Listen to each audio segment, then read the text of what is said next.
ทุกชาติพันธุ์รวมใจรักษามัคคี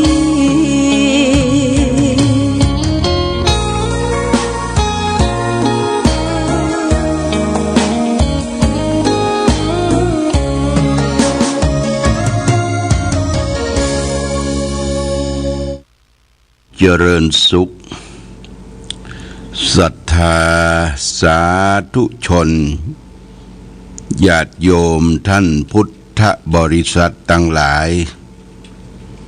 วันนี้รายการธรรมประทีปส่องต่างก็ได้มาพบปะกับพ่อแม่พี่น้องศรัทธาสาธุชนญาติโยมแห่งครั้งหนึ่งวันนี้เป็นวันพฤหัสบดีที่30เดือนตุลาคมพุทธศักราช2568 October 2025 ตรงกับเดือน12ใต้เดือนยี่เหนือขึ้น9ค่ำปีมะเส็งงูเล็กวันนี้เป็นวันที่30ของเดือนตุลาคมและเป็นวันครบรอบศตมวาล7 วันในการสวรรคตของสมเด็จพระนางเจ้าพระบรมราชินีนาถพระนางเจ้าสิริกิติ์พระพันปีหลวงของประเทศไทยทั้งส่วนกลางทางพระราชวังก็จะมีการทำบุญและก็ต่างจังหวัดหลายที่ก็จะมีการทำบุญครบรอบ7 วันที่อำเภอฝางเขานี่ก็จะมีการทำบุญได้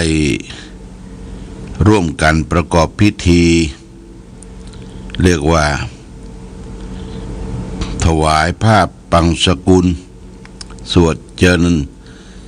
สวดพระพุทธมนต์และก็ถวายทอดผ้าปังสกุลณที่ศาลาพุทธบริษัทสามัคคีของวัดพระพุทธบาทอุดมเวลา17 นาฬิกานะ17 นาฬิกานี่ก็5 โมงเย็นก็จะมีข้าราชการพ่อค้าประชาชนแต่งตัวไว้ทุกชุดขาวชุดดำแต่ได้มาร่วมประกอบพิธีทำบุญครบ7 วันแต่นิมนต์พระสงฆ์จำนวน10 รูปมาสวดพระพุทธมนต์แล้วก็ชักบังสกุลอันนี้ก็แจ้งข่าวที่เราพระสุนิกรปวงชนชาวไทยทั้งหลายที่จะได้พึงประพฤติปฏิบัติกันทั่วหน้าหลายที่หลายต่างหลายอำเภอหลายจังหวัดจะได้ร่วมประกอบพิธีอันสำคัญนี้วันนี้เป็นวันที่30ญาติโยมก็จะหมดเดือนตุลาคมวันพรุ่งนี้แห่งวันหนึ่งเดือนนี้มี31 วันหมดเดือนตุลาคมแล้วก็จะเข้าเดือนพฤศจิกายนก็เป็นเดือนรองสุดท้ายในการที่จะสิ้นปีเดือนธันวานี่ก็สิ้นปีละสิ้นปีพุทธศักราช2568 2569ก็จะเข้ามาเหลือ2 เดือนในช่วงนี้ก็เป็นช่วงการตานอยู่ญาติโยมคำว่าการตานก็เป็นการทำบุญทอดกฐินทอดกฐินสามัคคีจนไปถึงเดือน12เพ็งใต้หรือเดือนยี่เพ็งทางภาคเหนือเฮาเนาะเดือนยี่เพ็งเดือน12น้ำนองตะลิ่ง พวกเราชายหญิงวิ่งกันไปลอยกระทงนะเปิ้นก็จะลอยกระทงกันตามจารีตประเพณีเพื่อคารวะเพื่อสุมาแม่น้ำนาทีต่างๆที่ได้นำมาทำการเกษตรเพราะปลูกพืชพักส่วนผลไม้แล้วก็ได้นำมาสำระสะสางใช้ในชีวิตประจำวันมนุษย์คนเฮาถ้าขาดน้ำนี่อยู่บ่ได้ญาติโยมน้ำนี่เป็นปัจจัยสำคัญเฮาดูสารคดีต่างประเทศอย่างประเทศแอฟริกาเนี่ยมีคนผิวดำร่างสูงเลี้ยงสัตว์เลี้ยงวัวเลี้ยงสัตว์ต่างๆกว่าจะหาแหล่งน้ำปบปะเนี่ยโอ้ต้องทุกข์ทรมานบางทีเดินทางเป็นหลายกิโลเพื่อจะได้ไปเสาะน้ำหาน้ำมาดำรงชีวิตมาใช้มากินมาอาบเปิ้นก็ประหยัดน้ำคือบ่อาบน้ำญาติโยมบ่อาบน้ำพระพุทธเจ้าก็ทรงทราบว่าน้ำแล้งแห้งขอดแต่ก่อนที่บัญญัติคือประสงค์ว่าน้ำขาดแคลนเนี่ย7 วันให้อาบน้ำหนหนึ่งนะ7 วันอย่างปัจจันตประเทศนอกตีแห้งแล้งขาดน้ำขาดอย่างก็บัญญัติประสงค์ว่าบ่ต้องไปเดือดร้อนอย่าง7 วันอาบน้ำหนหนึ่งเพื่อชำระร่างกายแต่ร่างกายเปิ้นบ่เหม็นนะบ่เหม็นสาบบ่เหม็นตึเพราะว่าร่างกายบ่ได้ไปออกกำลังบ่มีเหงื่อมีไข้อย่างซับเป็นในผ้ามันก็ทั้งบ่ได้อาบน้ำ7 วันก็ยังบ่มีกลิ่นเหม็นกลิ่นอย่างต่างๆอันนี้ก็คือเรื่องของน้ำนี่เป็นปัจจัยหนึ่งในธาตุ4ธาตุดินธาตุน้ำธาตุไฟธาตุลมถ้าบ้านเฮาขาดแคลนน้ำบ่มีก็เดือดร้อนวุ่นวายผู้ที่ทำน้ำดูแลน้ำก็คือในช่วงขององค์สมเด็จพระบาทสมเด็จพระเจ้าอยู่หัวรัชกาลที่9นี่นะพระองค์ให้ความสำคัญแก่น้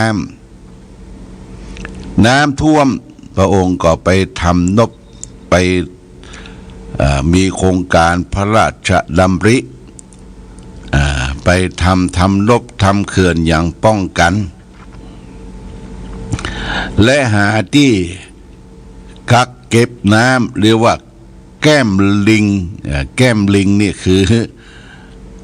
ลิงนี่มันกินอาหารกินอย่างเข้าไปมันใส่2 แก้มมันบักย้ำบักกินบักย่อยเตื้อเอาไว้2 แก้มเนี่ยพุ่งออกมาเนอะพระบาทสมเด็จพระเจ้าอยู่หัวทรงมีพระเนตรมองกันไกลว่าน้ำที่น้ำท่วมเพราะมันไหลผิดทางควรที่จะให้มันเป็นแหล่งแวะเก็บไว้จึงขุดสระขุดเป็นทะเลน้อยทำเป็นแก้มลิงญาติโยมน้ำไปอยู่ฮะน่ะโอ้พอน้ำมีที่เก็บที่กักมันก็ได้ประโยชน์ต่อการเกษตรกรรมการเพาะปลูกแก่พี่น้องประชาชนหน้าแล้งก็บ่ขาดแคลนน้ำนี่พระเนตรมองกันไกลและน้ำแล้งแห้งขอดพระองค์ก็ทรงสร้างเขื่อนมีโครงการพระราชดำริมีโครงการพระราชดำริกับชนประทานสร้างเขื่อนสร้างยังเก็บไว้ในประเทศไทยเฮานักวิชาการผู้ดูแลเรื่องน้ำนี่เป็นปัจจัยสำคัญถ้าฝนบ่ตก พระบาทสมเด็จพระเจ้าอยู่หัวทรงพระราชทานฝนหลวงฝนหลวงกรมฝนหลวงนี่เปิ้นมีเครื่องบินทั้งเครื่องบินปีกและเครื่องบินการเกษตรเฮลิคอปเตอร์เอาบินขึ้นไปที่ไหนมันมีหมอกมีอย่างอยู่ก็เอาน้ำแข็งแห้งเนี่ยไปโปรยคือหมอกมันเกาะจับแล้วก็เป็นฟ้าเป็นเมฆเป็นหยาดฝนตกลงมาเรียกว่าฝนเทียมโอ้ในประเทศไทยเขานี่เจริญรุ่งเรืองมีฝนเทียมโครงการหลวงโครงการพระบาทสมเด็จพระเจ้าอยู่หัวของเฮาพระพุทธเจ้าพระบาทสมเด็จพระเจ้าอยู่หัวเฮาเนี่ยมีโครงการน้ำโครงการพระราชดำริขุดคลองหนองบึงผ่านน้ำมาจากที่ไกลมาสู่คือพ่อแม่พี่น้องญาติโยมท่านสาธุชนทั้งหลายได้ใช้ประโยชน์ที่บ้านเกิดของอาตมาในบ้านสันปะคาตำบลแม่สาวอำเภอแม่อายนี่แต่ก่อนนี่ขาดแคลนน้ำแห้งแล้งมีโครงการพระราชดำริขุดคลองส่งน้ำมาจากน้ำแม่ห้างเนี่ยคลองชนประทานพระราชดำริแล้วก็เอาน้ำแม่แห้งบนดอยปูมื่นมาผูน้ำแม่ห้างแล้วก็น้ำแม่ห้างมาปล่อย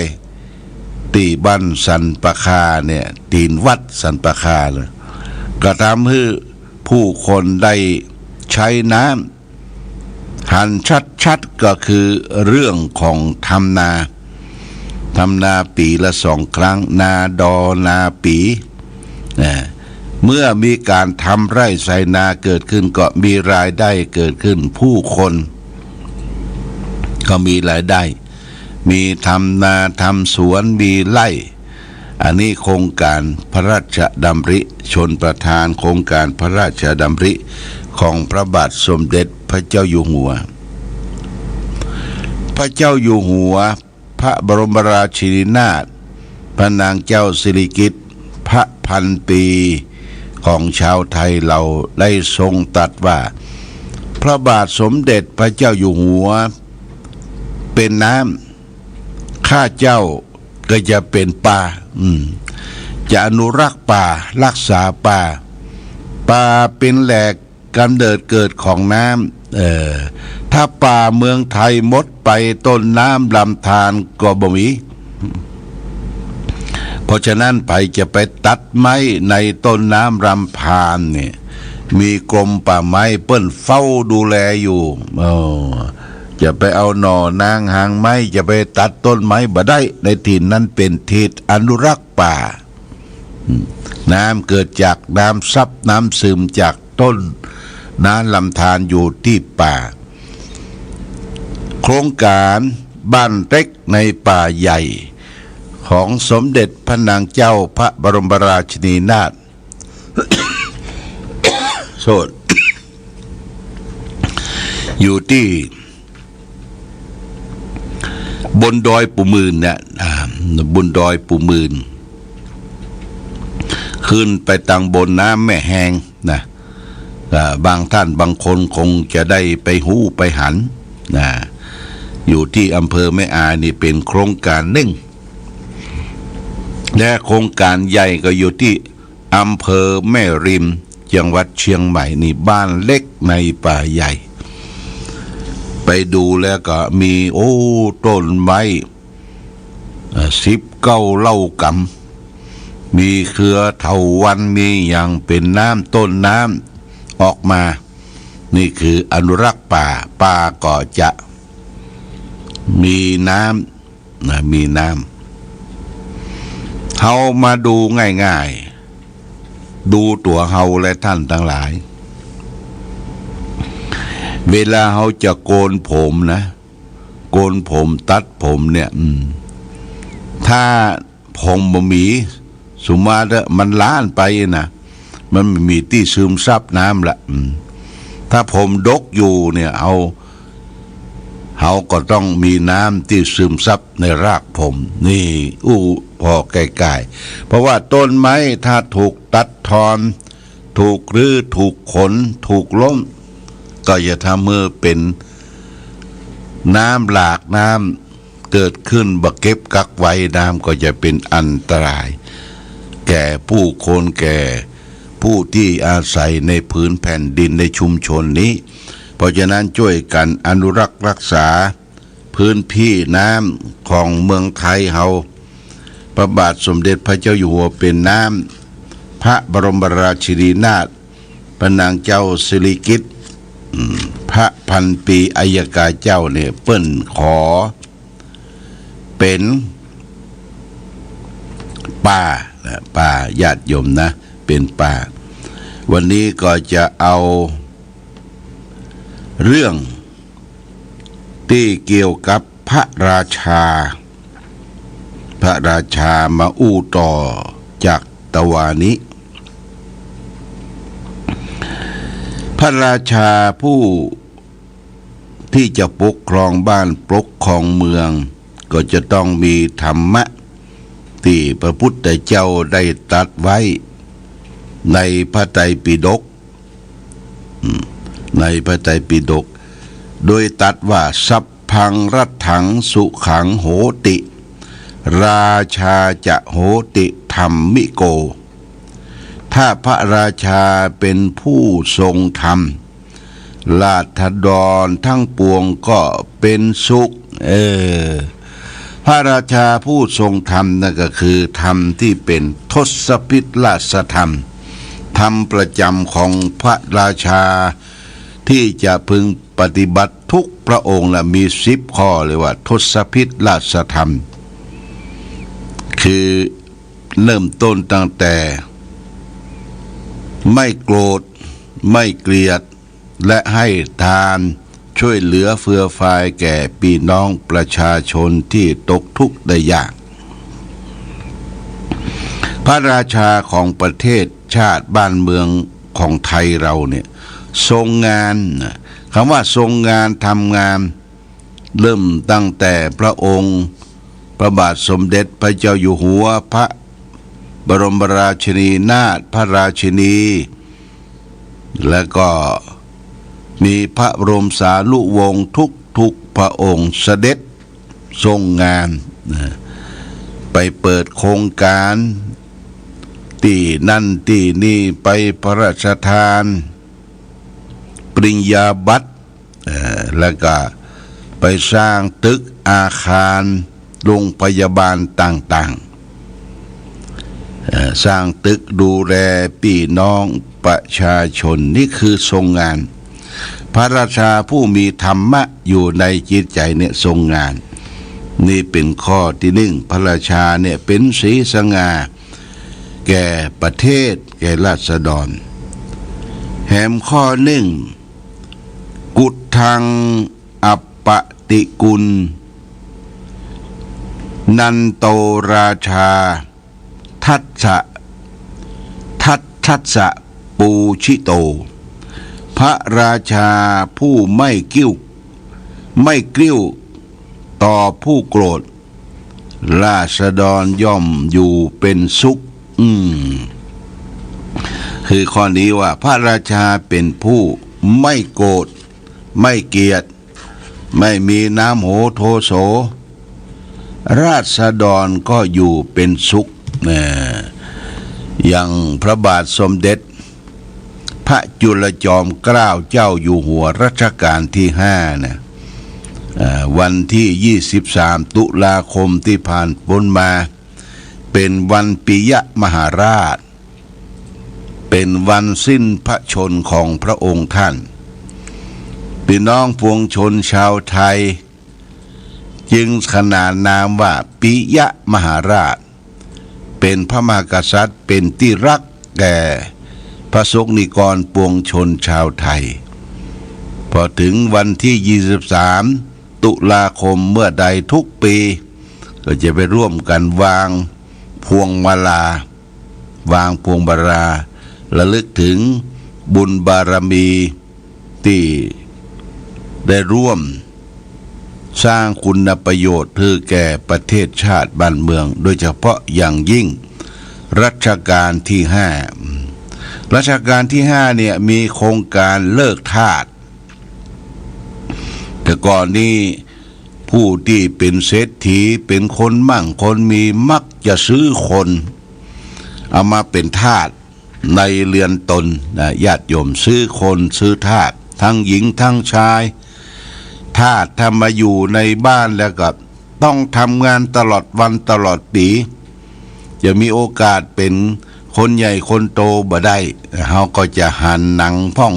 ภาพยนตร์พ่องสารคดีพ่องเนี่ยทาสเนี่ยมันมีโอกาสที่จะได้เป็นใหญ่พระบาทสมเด็จพระจุลจอมเกล้าเจ้าอยู่หัวทรงเลิกทาสการมนุษย์การคนไปซื้อขาย